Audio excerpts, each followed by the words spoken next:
Hello there, my crafty friends. Thanks so much for stopping by. I've been really keen to start another paint by number kit ever since I finished the one with the hollyhocks and the birds. And now I've got quite a few on my shelf that I need to get through, but the one that I'm really itching to do, that I'm going to start today, is this one, Chaperon Rouge by Sybile Art. And I just love it, so I've been so keen to get started on it. I think it's just so pretty. I love her beautiful face. I love the moody, dark background. I love Mr. Wolf lurking in the trees, just waiting for his moment to go for Red Riding Hood. I love these real folky style flowers all around the front. Oh, I just think it's really, I just think it's really pretty. So I'm going to give that a go. I'm going to start that today. And now, when it comes to paint by numbers, I'm not really very good at following the rules. So I'm going to do some blending. I'm going to paint outside the lines. I'm going to do some shading. I might change the flowers up a little bit. So come along and paint with me. Okay, first things first, I need to apply 2 coats of gesso to this. So I am using the Art Basics clear gesso.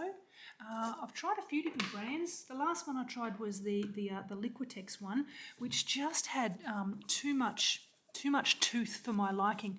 And then I read about this somewhere in, I think it was in a colouring in book, Facebook page or group that I'm in, and people were loving this clear one, so I got it, and I find it's fantastic for the paint by numbers. So 2 thin coats, drying in between, and then that will give me a really nice base. If you're wondering what brush I'm using for this, it's the Mod Podge brush that I also seal my diamond paintings with. Oh, it's just such a handy little brush. I really like it. If you wanted to look up this this gesso that I'm using, or the brush or anything, I'll put links in the description. Just I find that's handy. But if you're ever wondering other things, I also have all my favourite little gadgets and kits and products and things that I like on my website. Okay, that's good. I'm going to go and have a cup of tea and let that dry for a bit. 1 hour later. So I had my cup of tea, did a bit of audio booking, did some work on my computer, and now I am back for coat number 2. Just going to smooth that out, smooth it off, and leave that be. So I've done 2 coats on this, and it feels wonderfully smooth and lovely and ready for painting. Now, it's been a little while since I've ordered this. I've had this on my shelf for how long? I'm really not too sure. So I'm going to check the paints because it's been a while. So I've got the house to myself. The kids are out with their friends for the afternoon. It is raining outside and I am so keen to get painting, but I'm going to have to spend a little bit of time working on these paints. I just checked my emails and it may or may not have been a year since I ordered this. So the paints are still soft and they're still wet, but you can see they've lost some moisture from sitting on my shelf for a year. So I have to kind of bring this back so that it's nice and fluid. So I am using the Liquitex Flow Aid, couple of drops. Let's see what we can do. I'm just using like a straightened out paper clip, my state-of-the-art paint stirrer. I think there are some special little paint stirrers that you can get. I'll have to look into that. I'm going to stick a bit more in. Much better.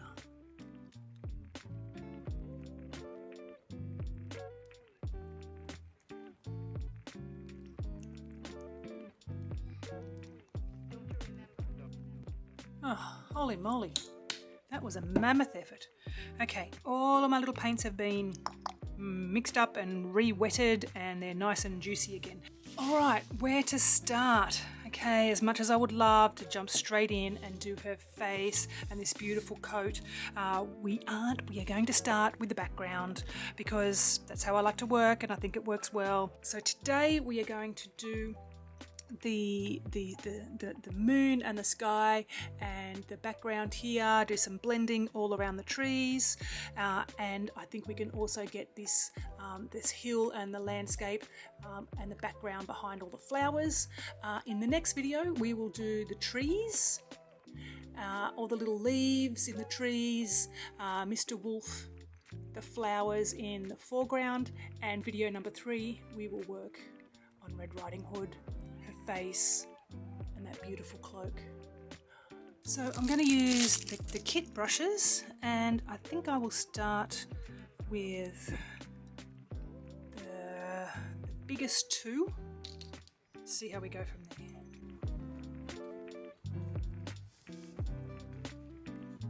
So my plan is not to follow these demarcation lines for this background. I think it would look a lot better if it was blended. So I don't need to be neat with that line because it's not going to stay.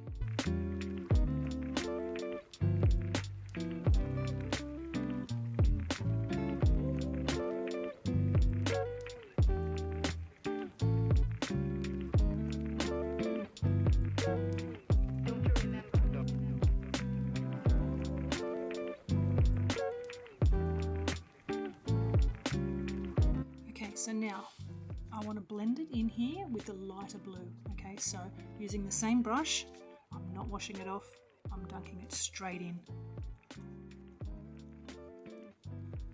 And I'm going around that wet edge.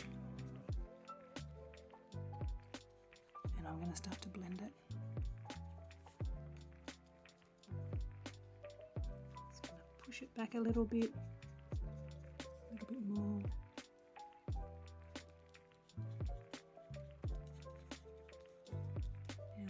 Loosely around the moon, and I will neaten that up when I come to the moon and do it on top.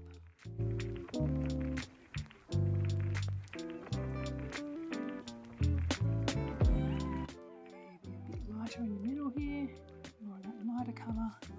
It's like a halo effect around the moon. I'm going to wipe my brush off from that because I don't want too much of it blending out. Now with the wiped off brush, blend it in. Wipe off the brush. And blend that back.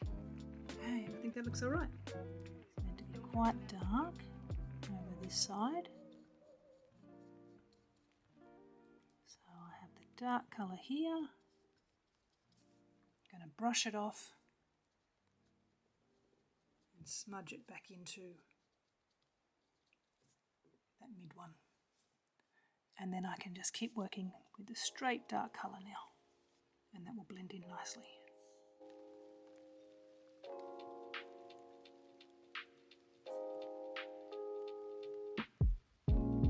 Now I think this real dark night sky teal here could use a second coat. So I'm just going to wait for that to dry for a little minute, and I'm going to come back in there. So now that main sky part is done at the top. I'm just coming down and painting around all of these little leafy bits. I'm getting pretty good coverage. I'm just going back and touching up some little bits. I think they could use a little bit more coverage, but it's pretty good.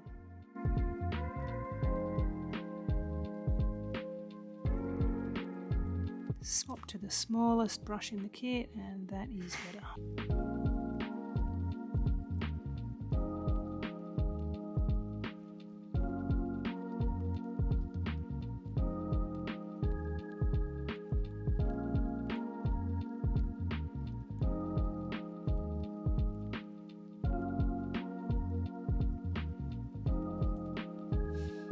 And now I can just paint this whole section.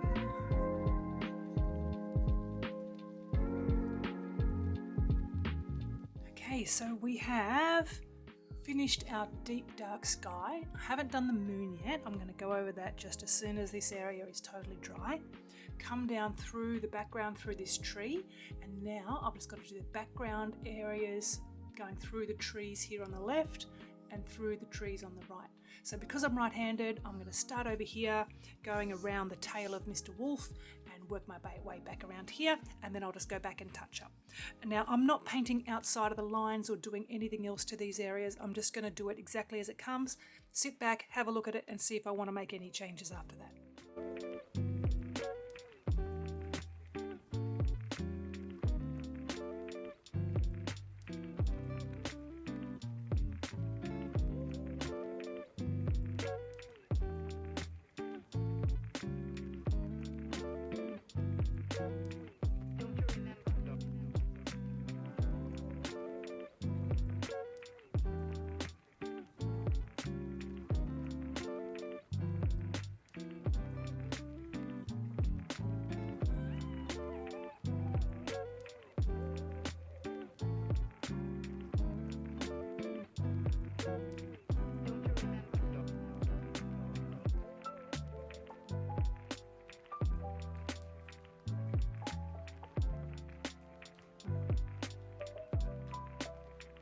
Okay, we have finished our night sky up here. We've blended it in around the moon, and we've finished our little blue night sky background behind the trees here, and I'm really loving it.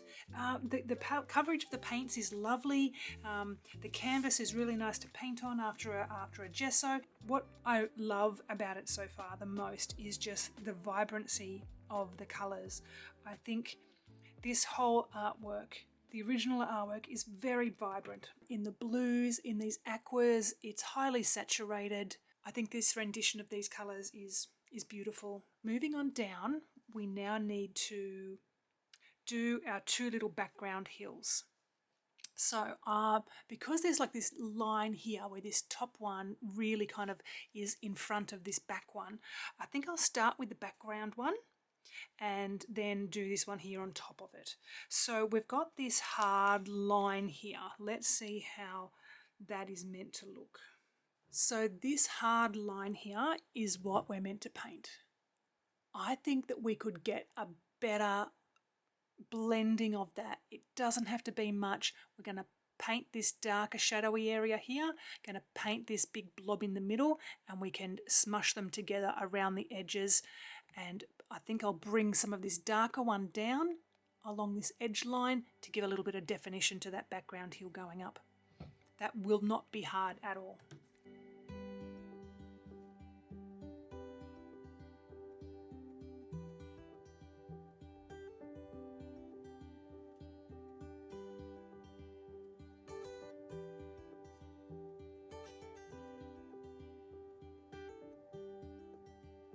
When it comes to the little circle areas of these flowers that I can see here, I'm just giving a rough little circle around them. I'm not following the line at all because there's very little detail with those flowers, and I think we might add a little bit more. So I'm just going to do a little circle around them just so we know where their location is, so we don't lose the exact spot of where they are. I don't want to totally paint over them and then have to guess where they are exactly. Circle around them, that's where they're going to go. But we will likely change that up a bit.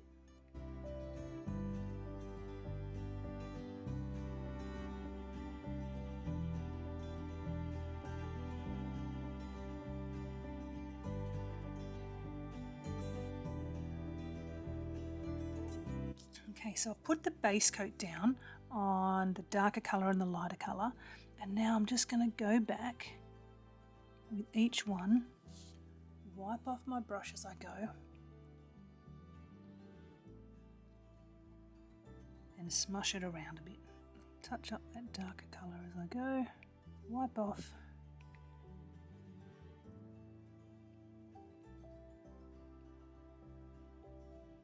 and smush it in. Now, sometimes you've got to go back with the lighter colour, put a bit more on, and smoosh it up.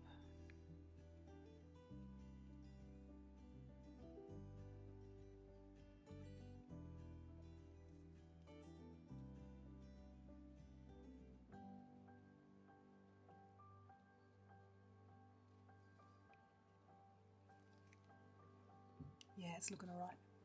That's looking okay. Got a bit of definition and a bit of depth going on there. Bring it down here. Put a bit more of the darker one on. The darker one going down there in that direction, so it's like kind of shadowing this little section here where her shoulder is.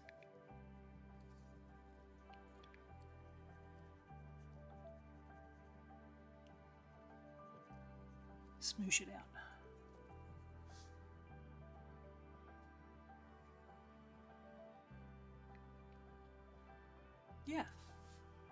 Yeah, I think that's okay. I think we probably could put like a little bit of a darker shadowing line going along here where the next colour is going to go, but I'll wait until we do this big section here because there might be enough contrast just with the colours that we've got. So I'll wait and see how we go there. So moving across to this section of the background here, we've got the same two colours. We've got the lighter one along the outside here and the darker one forming a shadow here under the tree. I'm going to ignore the definition line between the two cells. I'm just going to paint the lighter one all down this side, the darker one on that side, and I'm just going to smush them together there.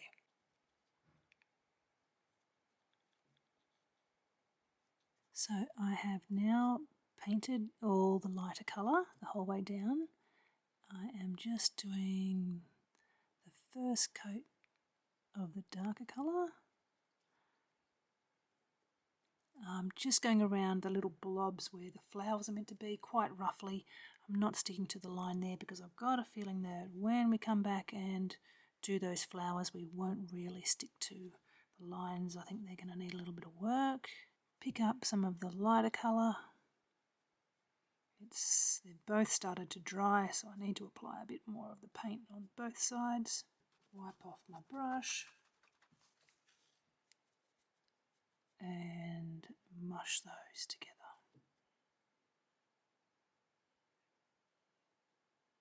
Just a little bit more blending down the bottom section here.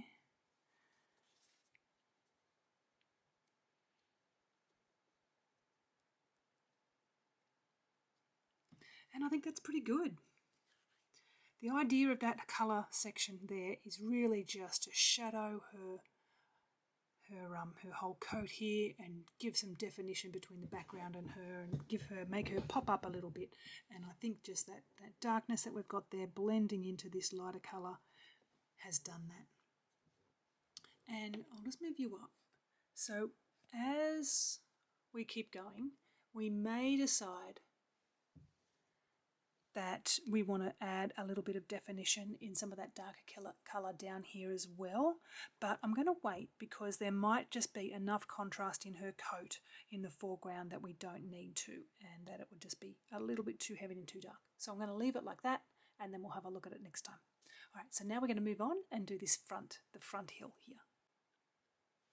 So when we look at this front hill coming down from Mr. Wolf, it's kind of divided into 4 sections. So we've got the darkest hill colour, medium, light, and then one kind of patch of like a real highlighter colour here.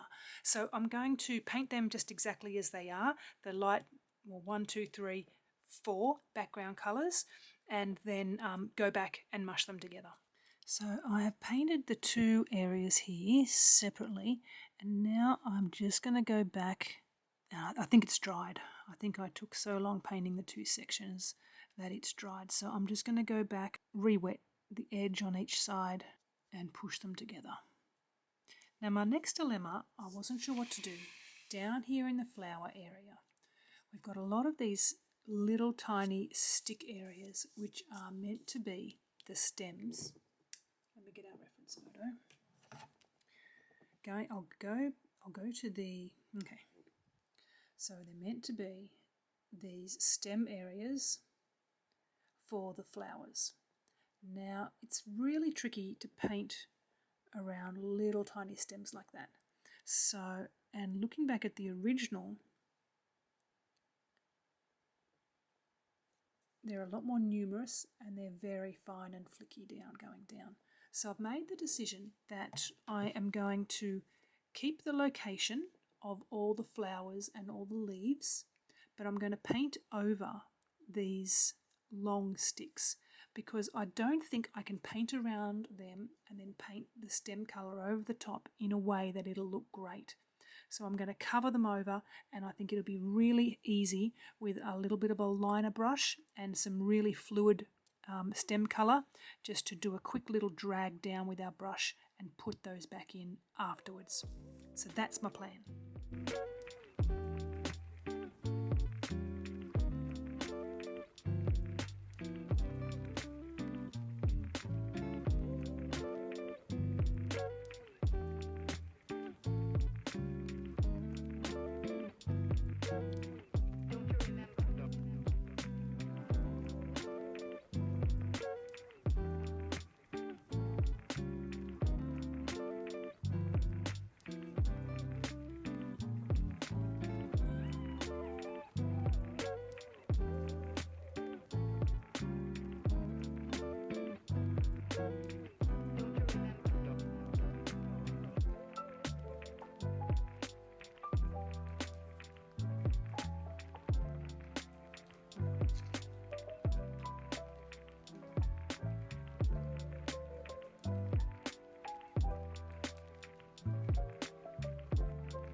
Looking good.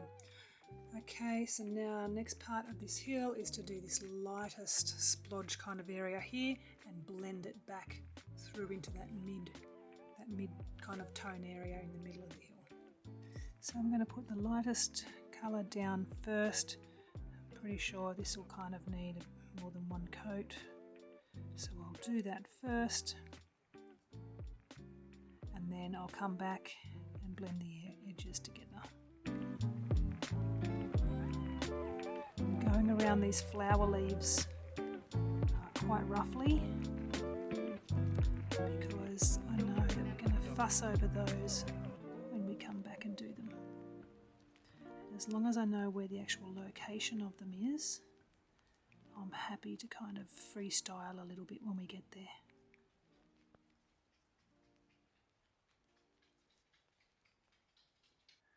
Okay, it is looking, I love it, I think it's looking really pretty. We have, I've done the background here, some blending in around the moon, and I've done the two hills here, just leaving all the little leaves and flower sections so we know where they go. And I'm really loving it so far. It's kind of coming together. You can see the background kind of developing, the moon in the sky. Oh, the moon. I haven't done the moon. Let's do that. So there's two colours here in the moon. We've got, it's like a super pale blushy pink colour for the main section, and then like a really light kind of blue colour for like the outside edge. So because I'm not going to keep those two separate lines, those two sections separate, I'm just going to paint the whole lot in this blushy pink and then add that little bit of a shadowing with the blue bit on this side. The thing is, I don't know if I'm very good at painting circles. Like, it's how much of a perfect circle does the moon need to be?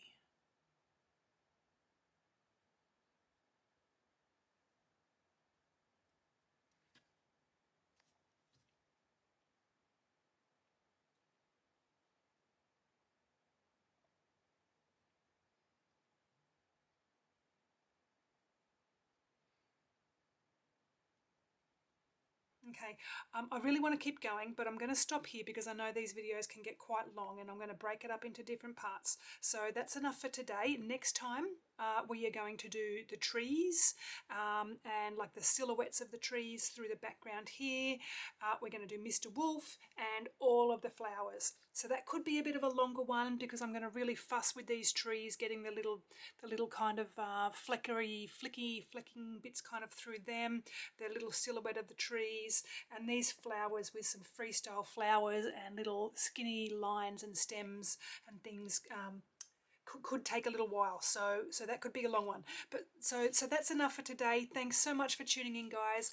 Let me know if you're enjoying watching these kind of videos, and I will keep going and do more of them. If anybody also loves this and would love to get this from Crafties, I have a discount code for Studio Sam viewers. I will whack the code up on the screen around about here. I will also put it down in the description below. So that's it for today. If you have any questions at all, if there's anything that you know that you've got on your mind that you would love to ask me, chat with me down in the comments. I read everyone. I will help you out if I can. And thanks so much. Thanks for sticking around, and I will see you soon for part 2. Bye for now.